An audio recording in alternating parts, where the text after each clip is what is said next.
Радио Крым Реалии продолжает эфир. Сергей Макрушин у микрофона. Напомню, что вы нас можете слушать на средних волнах на частоте 648 АМ в FM-диапазоне. Ищите наш сигнал на отметке 105,9 FM на северной части Крымского полуострова. Без регистрации, без СМС и в хорошем качестве вы всегда можете нас слышать с любой точки земного шара на сайте Крым Реалии. Заходите, и там вы найдете сигнал нашей прямой трансляции. Кроме того, мы вещаем на нашей странице в Facebook и на нашем канале в YouTube в видеоформате. Присоединяйтесь к этим трансляциям. Там вы можете комментировать происходящее в нашем эфире. Но также напомню, что вы можете дозвониться к нам в эфир 8 800 10 06 926. Если вы слышите нас в Крыму, если вы слышите нас на материковой части Украины, звоните нам по номеру 044 490 2905. Итак, о чем поговорим в ближайшие полчаса? Поговорим мы о крымско-татарском флаге. Сегодня, 26 июня, отмечается День национального флага крымских татар. Золотая тамга на поле небесного цвета – это символ национального возрождения крымско-татарского народа. В качестве национального этот флаг был впервые утвержден первым Курултаем в 1917 году. Второй Курултай в 1991 уже году утвердил национальный флаг и гимн Ант Эткенмен. Итак, День крымско-татарского флага отмечается с 2010 года, и зародившаяся тогда в Крыму традиция сегодня существует и на материковой части Украины. В самом же Крыму после 2014 года крымско-татарские активисты ежегодно перед Днем флага получают предупреждения о недопущении экстремистской деятельности, вызываются российскими силовиками на профилактические беседы и так далее. Но вот поговорим о том, как в 2020 году будет отмечаться День крымско-татарского флага. МИД Украины дал директиву посольствам страны во всем мире в День крымско-татарского флага 26 июня поднять вместе с государственным флагом Украины флаг крымских татар. Мы уже говорили об этом в нашем выпуске новостей. В самом Киеве тоже есть программа мероприятий. С 10:30 до 10:45 пройдет церемония торжественного поднятия крымско-татарского флага на флагштоке у здания МИД Украины. Будет принимать участие в этой церемонии министр иностранных дел Украины Дмитрий Кулеба и председатель Меджлиса крымско-татарского народа Рифат Чубаров. С 15 часов до 18:30 будет проходить автопробег по улицам Киева.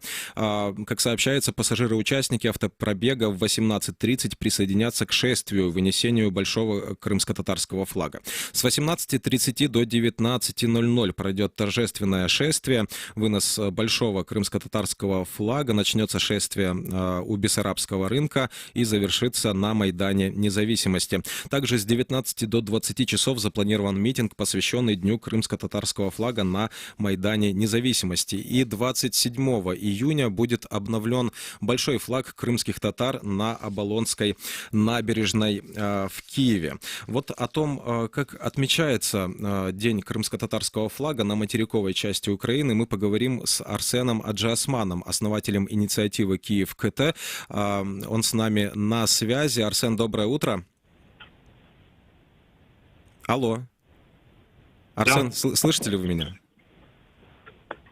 Доброе утро.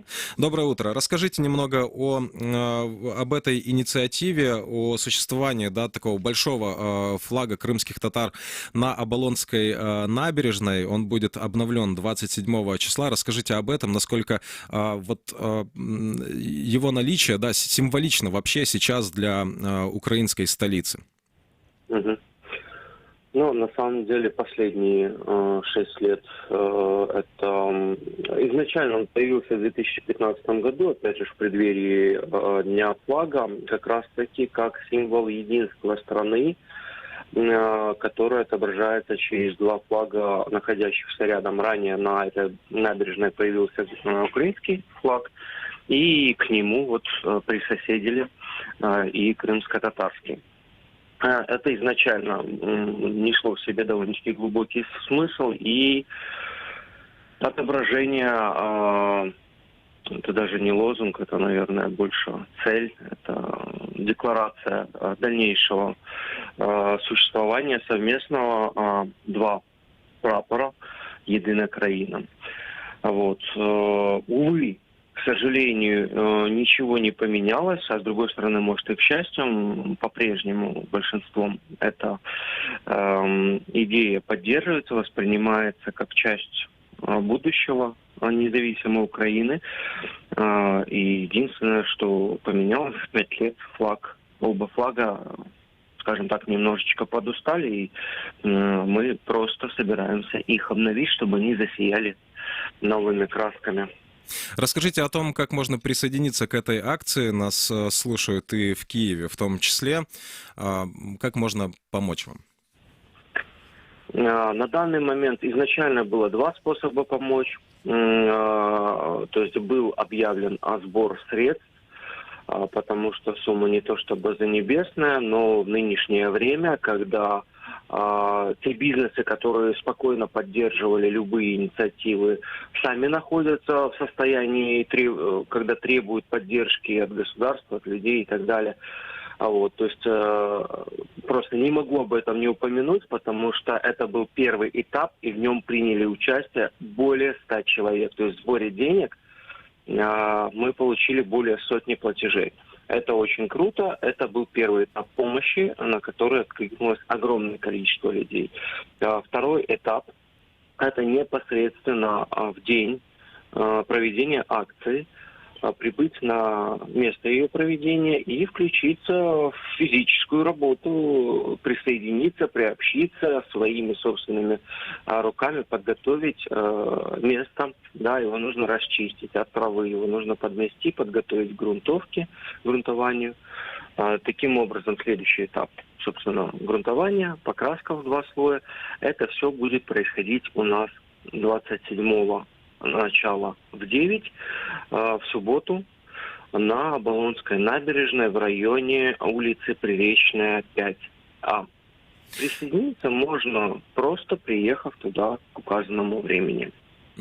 Арсен, еще такой вам вопрос. Я перед тем, как начать беседу с вами, я говорил, какие мероприятия пройдут в Киеве сегодня, в день крымско-татарского флага. И мы ведь говорим сегодня о традиции, которая довольно молодая. Да? В 2010-м в Крыму начали отмечать День крымско-татарского флага. Сегодня мы видим, что этот день отмечается на всей территории Украины, да, на материковой части Украины. Это происходит не только в Киеве, хотя зачитал я только киевскую программу. В разных городах Украины проходят сегодня акции, приуроченные к этому дню. Кроме того, далеко за пределами Украины, во всяком случае, да, в каждой стране, где есть украинское посольство, тоже сегодня будет поднят крымско-татарский флаг. По вашему мнению, вот в чем символизм такого явления, да, что это довольно-таки молодая традиция, но уже такая заметная?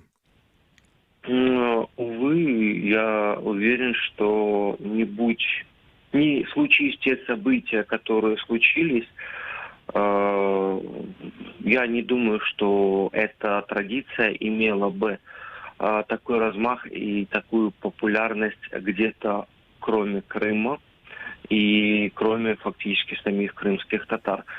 К сожалению, эффект, когда общие, иначе не назовешь прямым текстом, общие беды, они позволяют сплотиться, они объединяют, и фактически этот праздник сейчас отождествляет, по большому счету, общую борьбу. Потому что цели общие, методы общие, видение будущего, по большей части. Понятно, что у нас 40 миллионов населения, и у каждого есть свои точки зрения, свои какие-то взгляды, но в большинстве своем очень много общего, и именно вот это общее прошлое, недавнее, настоящее и более-менее сходное видение будущего позволяет с таким масштабом, с таким размахом включать людей, включать города, включать за рубежом, подключать людей, потому что об этом теперь знают все. Увы, печальные события привели к тому, что на повестке дня крымские татары, к счастью, но из-за не очень позитивных событий, являются регулярно. И, соответственно, какой-то праздник, который символизирует крымских татар, он тоже выносится довольно-таки широко и внутри страны, и за ее пределами. Я благодарю вас за комментарий. Напомню, что с нами на связи был Арсен Аджиасман, основатель инициативы «Киев КТ». Как я уже говорил, сегодня мероприятия, приуроченные к Дню крымско-татарского флага, пройдут по всей территории Украины, в том числе и в Крыму, поэтому давайте сейчас будем двигаться в направлении Крыма. На административной линии между Крымом и Херсонской областью также запланированы мероприятия. Сегодня в 9:30 начнется сбор автомобилей и формирование автоколонны перед Новоалексеевским домом культуры. Далее в 10:15 автоколонна начнет движение до контрольного пункта въезда-выезда Чангар. В 11 часов состоится поднятие государственного украинского и крымско-татарского флагов на административной линии с Автономной Республикой Крым. Организаторы сообщают, что маски и социальная дистанция участников автопробегу и акций обязательные. Ну и поговорим о том, как в Крыму сегодня пройдут тоже мероприятия. В эти дни там уже проходит акция «Байрак Арекети», движение флага, приуроченное к празднованию Дня крымско-татарского флага. В честь этого активисты решили посетить ветеранов крымско-татарского национального движения в разных районах полуострова. И уже эти машины останавливают российские патрульные. О том, что происходит сейчас в Крыму и какие сегодня будут мероприятия, посвящены Дню флага крымско-татарского народа, мы поговорим с Нариманом Джилялом, крымско-татарским активистом. Нариман, доброе утро. Доброе утро, Сергей. Несколько слов, что сегодня будет происходить в Крыму в День флага? Ну, к сожалению, учитывая всю обстановку, провести полноценно этот день, отметить его, организовать какие-то публичные мероприятия, вы понимаете, абсолютно невозможно. И если до оккупации в этот день организовывались концерты, какие-то гуляния, молодежь активизировалась очень сильно, то уже 5 лет отметить с размахом этот день не удается. Но, как сказал предыдущий ваш гость, действительно компенсируется это тем, что День флага активно стал отмечаться за пределами Крыма. Я хочу выразить большую благодарность всем тем, кто солидаризируется таким образом, поддерживает и не дает забыть о крымских татарах, о Крыме через такую призму. Но, тем не менее, и мы, и молодые ребята стараемся в той или иной мере все-таки продемонстрировать через День флага некую свою позицию.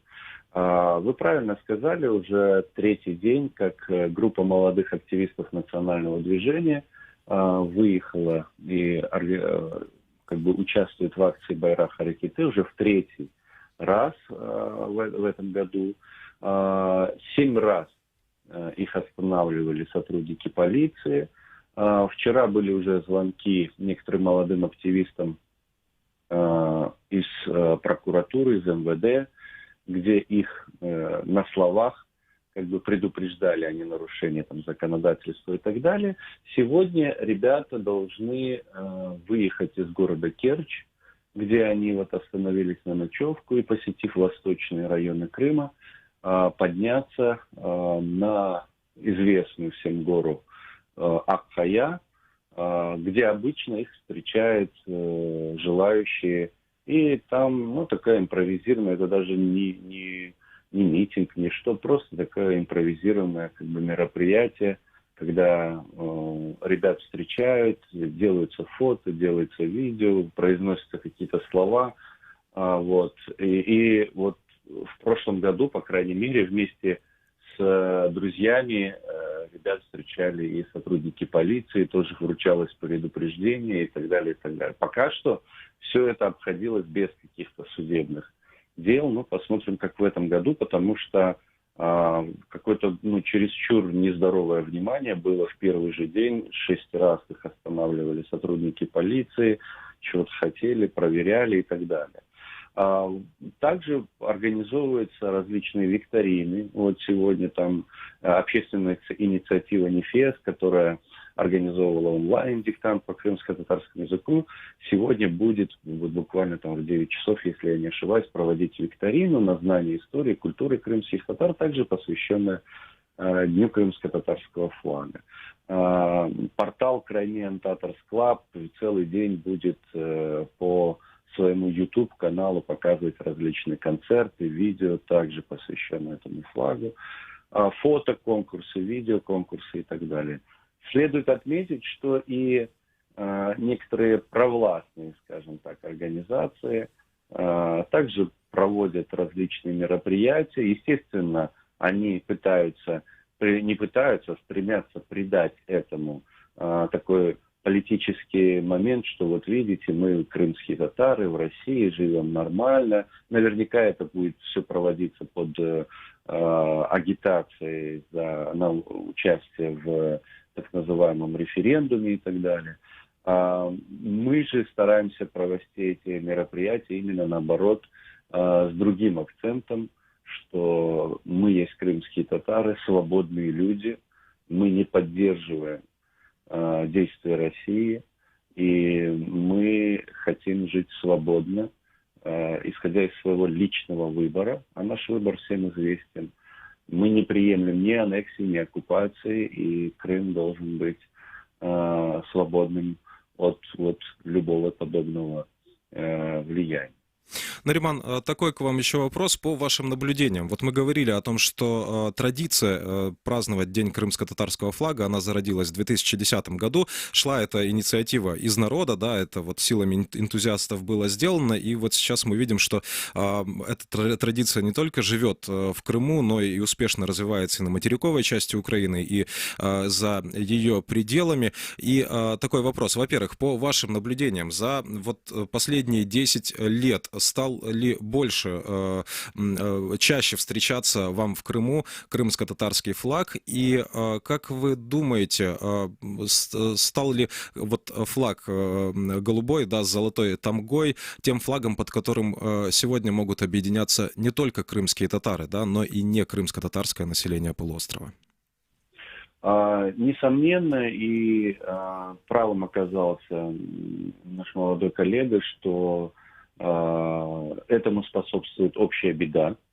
И мы видим, что огромное количество людей, которые не являются крымскими татарами, солидаризируются сегодня в Крыму, когда, например, за наличие украинского флага могли побить, мы помним события там в Севастополе и так далее, то есть когда очень нервно и агрессивно некоторые жители Крыма, сотрудники, представители власти в Крыму реагируют на желто-голубое знамя, да, то есть украинский государственный прапор, то они демонстрируют свою позицию вот при помощи крымско-татарского флага, имеющего в принципе те же цвета, но выглядящего по-другому.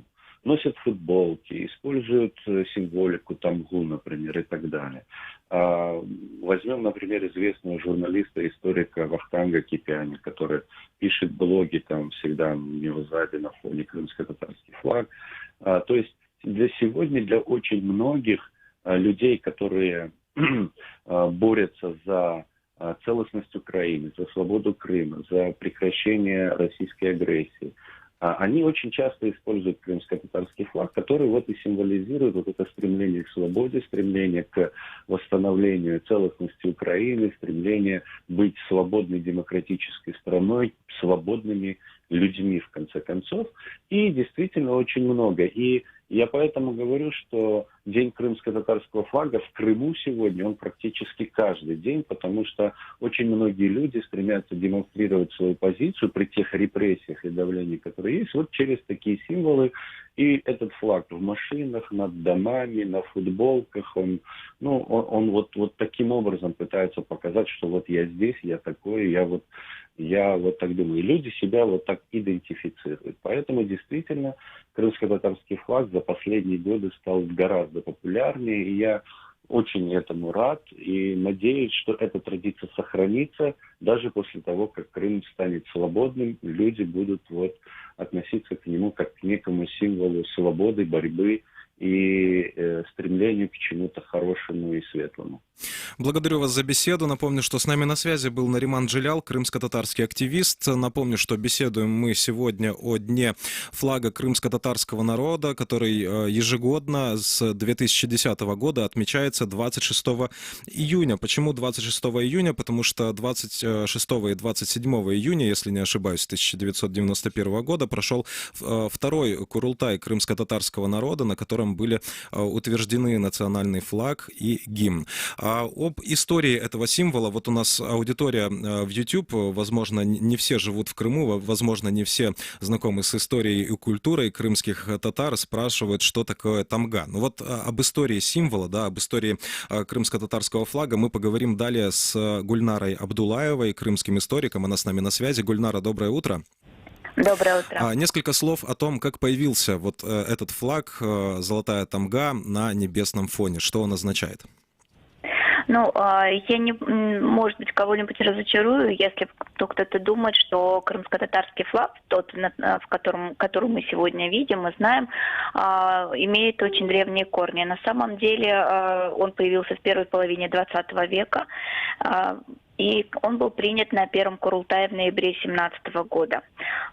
Именно тогда флаг приобрел очень большую популярность и активно стал использоваться именно как гражданский, потому что на тот момент, именно в революционные 17-е годы, когда был Курултай, также были еще признаны, утверждены военный флаг с золотой тамкой на красном полотне и религиозный исламский с тамкой на зеленом полотне.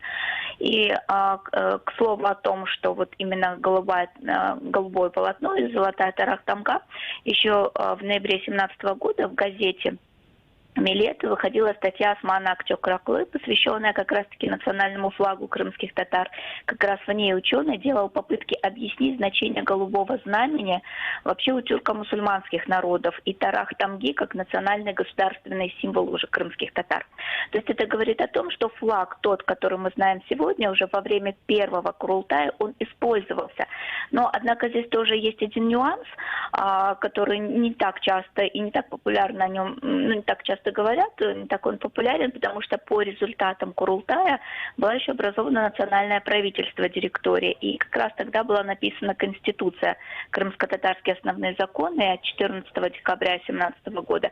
Он включал 18 статей, но ни в одной из них речь не шло о государственном флаге.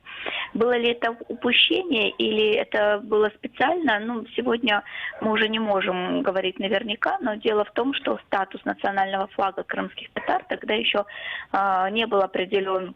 И вопрос о национальном флаге оставался открытым. И только в 2019 году Крымско-татарское парламентское бюро утвердило положение о национальной автономии крымских татар. И уже тогда в этом документе говорилось о национальном флаге и гербе коренного народа. И вот мы уже видим его таким, какой он есть. И в июне 1991 года на втором Курултае крымских татар флаг Тарах-Тамгой был принят в качестве национального. Ну, если говорить о символах, то, конечно же, и голубое знамя Мавы Кок Байрак, он присутствовал и еще в период государственности крымских татар, и Тарах-Тамга имеет непосредственно очень древние корни. Что сегодня значит Тарах-Тамга? Ну, нет единого мнения, к сожалению. Сегодня историки, конечно, стремятся понять значение Тарах-Тамги и Гераев, потому что это древний знак, он по одной из, можно сказать, и легенд, и преданий перешел от династии Гераев от чингизитов. То есть у них была тоже Тарах-Тамга, которая напоминала сегодня вот как раз-таки Тамгу Гераев, национальный знак крымских татар. Появился он где-то на рубеже 12-13 веков. И, в принципе, с годами, с веками он трансформировался. Ну и сегодня мы видим его таким, каким он есть. Некоторые... Да, продолжайте. Некоторые историки утверждают, что они не видят в этом единства трех народов, которые приняли участие в этногенезе крымских татар, но это малоубедительная версия. Существует предположение также, что тамга – это не что иное, что стилизованное изображение орла, но все-таки большинство сегодня историков, исследователей склоняются к тому, что трезубец – символизируют весы, знак справедливости. Ну, как я уже говорила, что однозначной версии, к сожалению, происхождения и значения этого родового знака, который имеет непосредственно глубокие корни, к сожалению, на сегодняшний день нет. А что касается голубого полотна, то небесно-голубой цвет у тюркских народов это является синонимом чистоты, свободы, верности, еще этот символ рождения, бесконечности, он ассоциируется в первую очередь с небом, с реками, с озерами. Голубой цвет был достаточно священным у древних тюрков, и сегодня вот как раз-таки на национальном флаге крымских татар цвет символизирует чистое небо, мир и благополучие. Ну и одноцветие фона как единство народа. Поэтому не случайно были именно выбраны эти небесные мотивы и золотая Тарах-Тамга, которая принадлежала, как я уже говорила, правящей династии Гераев. Ее мы можем видеть сегодня и на сохранившихся документах времен ханского периода, и на монетах, и на стенах дворца, и, в общем-то, на многих-многих других на воротах дворца и в ханском дворце в том числе часто можно видеть этот знак.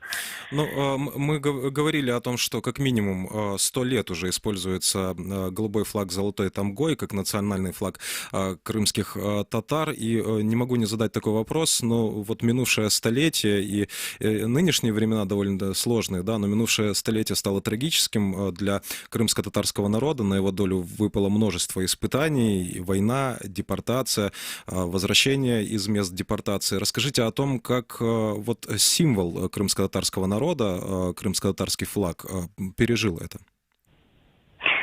Ну, конечно же, наверное, не было, наверное, такой семьи, у кого-то был постоянно крымско-татарский флаг в 1944 году, но прекрасно помнили, еще были живы те свидетели, когда в 19-м году, в 18-м, в 19-м году все-таки под символом 20-го года тоже прошел тот вот как раз-таки голубое полотно с золотой Тарах-Тамгой, крымско-татарский флаг. И естественно, что в депортации, несмотря на то, что как бы это все-таки был национальный символ, да, как все-таки его всегда использовали. Но не всегда использовали тамгу именно в верхнем левом углу, да, ее могли поместить и посередине, и поэтому вот как раз-таки здесь не было такого единства в середине, либо была тамга, либо там, где мы ее сегодня видим. Вот, поэтому, конечно же, этот флаг, он был объединяющим фактором и в местах депортации, и уже когда возвращались крымские татары. Поэтому мы можем, вот как раз-таки исторические фотографии остались 20-летней давности, когда крымские татары возвращались на родину, и первым делом, когда они на пустом поле начинали строить свои дома, как раз-таки водружался вот флаг крымских татар. То есть, опять-таки, это и есть объединяющее, это вдохновляю на будущее, что у нас будет своя государственность, своя территория. То есть крымские татары возвращались, естественно, с определенными трудностями, но они прекрасно понимали, что они все это переживут, потому что они едины, и их объединял, конечно, их национальный флаг. Благодарю вас за беседу. Напомню, что с нами на связи была Гульнара Абдулаева, крымский историк. Напомню, что говорим мы сегодня о национальном флаге крымско-татарского народа. Сегодня, 26 июня, отмечается День национального флага крымских татар, как мы уже говорили. Большая программа мероприятий запланирована как в Киеве, так и в других городах материковой части Украины, в том числе и на административной линии между Крымом и Херсонской областью. Сегодня пройдет ряд мероприятий. Мероприятия проходят и в Крыму, несмотря на противодействие российских силовиков, на пристальное внимание, скажем так. Об этом говорил ранее в нашем эфире крымско-татарский активист Нариман Джелял. Но и поговорим мы вот еще о чем. Крымско-татарский флаг, как уже говорили эксперты в нашем эфире, ранее является символом не только для крымских татар, которые живут в Крыму, является он определенным символом и для некрымско-татарской части населения полуострова. Стал он определенным символом и в 2014 году, если вспомнить события оккупации Крымского полуострова, если вспомнить конец марта, последний украинский корабль в Крыму, как его называют, тральщик Черкассы, который сопротивлялся касается блокировки со стороны российских военных на озере Данузлав. И если вспомнить хроники тех дней, или если посмотреть художественный фильм «Черкасы», который не так давно вышел на киноэкраны, там есть кадры, где на мачте рядом с флагом военно-морских сил Украины как раз-таки развивается и флаг крымско-татарского народа. Об этом эпизоде самой новой, да, истории Крыма мы поговорим с Юрием Федашем, капитаном 2-го ранга. Он командовал тральщиком «Черкасы» в 2014 году. Юрий, доброе утро. Доброго ранку. Расскажите немного об этом. Как появился на мачте крымско-татарский флаг? Вітаю вас зі святом сьогоднішнім. Це знакове свято. Ми його також сьогодні зранку про це згадували на шокуванні ранковому. Стосовно, як появився прапор, він був не на мачті, він був на місці підйому прапора в кормовій частині, але це також він підіймався разом з прапором військово-морських сил. Це правда, і це було у стрічці Черкаси. Ми його підняли, тому що єдине з цивільного населення, хто вийшов на зв'язок і допомагав усіляко, це були кримські татари, які жили поблизу озера Данузлав у різних населених пунктах. Ось, не буду називати які. Значить, вони допомагали нам всякими. Було сполучення з берегом таке своєрідне. Ми на надувній резиновій лодці, вони з ними в темний час зустрічалися, вони нам передавали потрібні нам речі, давали нам потрібну інформацію постійно. Тобто були активні, допомагали. Ми в знак поваги до них підіймали прапор кримських татар. Ось, і до сих пір підтримую з ними зв'язки. Ось, вони приїздили зараз дехто з них приїздив на прем'єру фільму. Ось. Каким символом для вас сейчас является крымско-татарский флаг, вот после всего того, что вы прошли в Крыму? Це символ боротьби, він однозначно символ боротьби з російською агресією, тому що ми зараз пліч-опліч з цим, ще спочатку з кримських подій. От, український прапор, кримсько-татарський, і нам, можна сказати, навіть прапор ВМС і прапор кримських татар, це також для мене символічно. Ось у мене до сих пір є навіть серед прапорів, які є і прапор кримських татар, також кримсько-татарський. Спасибо вам за комментарий. Напомню, что с нами на связи был Юрий Федаш, капитан 2-го ранга. Он командовал тральщиком Черкасы в 2014 году. Мы говорили минувшие полчаса о Дне крымско-татарского флага. 26 июня ежегодно он отмечается с 2010 года, и за это время, это достаточно молодая традиция, успела довольно-таки сильно развиться как в Крыму, так и на материковой части Украины и далеко за ее пределами. Напомню, что сегодня во всех странах мира, где есть украинские посольства, вместе с национальным флагом Украины с государственным флагом Украины будет поднят национальный флаг крымских татар. Напомню, что мы продолжаем внимательно следить за тем, как проходит сегодня этот день, за тем, как проходят мероприятия, приуроченные ко Дню крымско-татарского флага. Вы можете следить за этим вместе с нами. На сайте Крым Реалии публикуется самая точная и достоверная и оперативная информация о том, что происходит в Крыму и за его пределами. Мы же переходим к следующей части нашей программы буквально через несколько секунд. В эфире радио Крым Реалии. 105,9 FM. Слушай новости, ток-шоу, авторские проекты.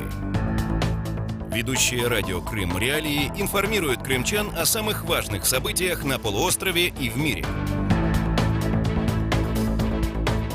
Радио Крым Реалии. Крымчане имеют право знать.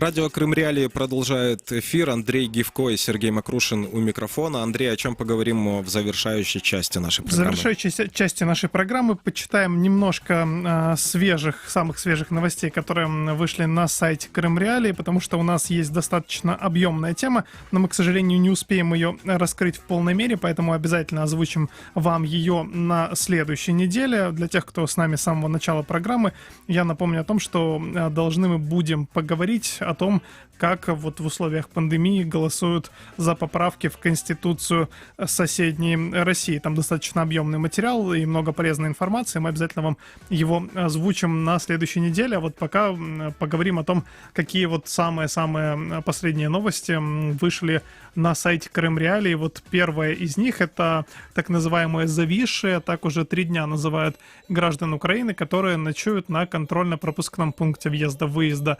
Новотроицкое, а день проводят на санцепёке за так называемым нулевым блокпостом.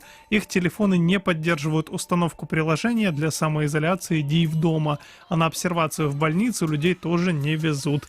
На неподконтрольной территории вот эти вот зависшие тоже не могут вернуться, ведь с них взяли расписки, что до конца карантина они не поедут в оккупированный Донецк. Об этом пишет Донбасс Реалии. Александр, например, едет из Янакиева в сторону Полтавы к своей семье. Его ждут 3 детей и жена беременная двойней. Он уже сутки на КПВВ Новотроицкое. На выезде с неподконтрольных территорий с Александра взяли расписку о том, что возвращаться он до конца карантина не будет. И я процитирую: «Сидим вдоль посадки, вдоль минного заграждения, в теньках. Другого выбора нет. Назад нас не пустят, потому что мы писали бумагу о том, что назад мы не вернемся, пока не закончится карантин. Пускают, уточняется, группировка боевиков ДНР на территорию временно оккупированную только тех людей, которые есть в списке. Нет в списках этого человека, его не пускают». Конец цитаты. И вот на КПВВ Новотроицка из-за кнопочного телефона ему не удалось установить приложение для самоизоляции «Иди в дома». Александр говорит, что он и другие люди согласились пройти обсервацию, но, по словам мужчины, на КПВВ предложили переночевать, а утром поехать в больницу. Но утром всех отправили на другую обсервацию за 0. Это вот линия соприкосновения, если кто-то вдруг не знает, как он говорит, на санцепёк. Как говорит Александр, они все условно попали в плен. Еще мужчина говорит, интернет в этом месте плохой, и даже на нормальный смартфон крайне сложно скачать это самое мобильное приложение. Ну вот на административной линии между Крымом и Херсонской областью тоже довольно сложная ситуация. Вот как пишут люди в тематических группах в социальных сетях, где они делятся опытом о том, как это все происходит, то люди зачастую могут всю ночь простоять в буферной зоне на административной линии уже после того, как прошли украинские КПВВ, и вот ждут запуска на территорию Крымского полуострова. Могут ждать действительно автобусы, которые всех везут в обсерватор, напомним, на 2 недели. Это обязательная норма. Вот их очень много, очень долго приходится ждать. И сообщается, что вот с прошлой ночи повезло только севастопольцам, потому что их отвезли на самоизоляцию, да, а тех, кто на территорию Автономной Республики Крым ехал, их вот отвезли в обсервацию. Это относительно того, что происходит на административной линии между Крымом и Херсонской областью. Напомню, что эту ситуацию детально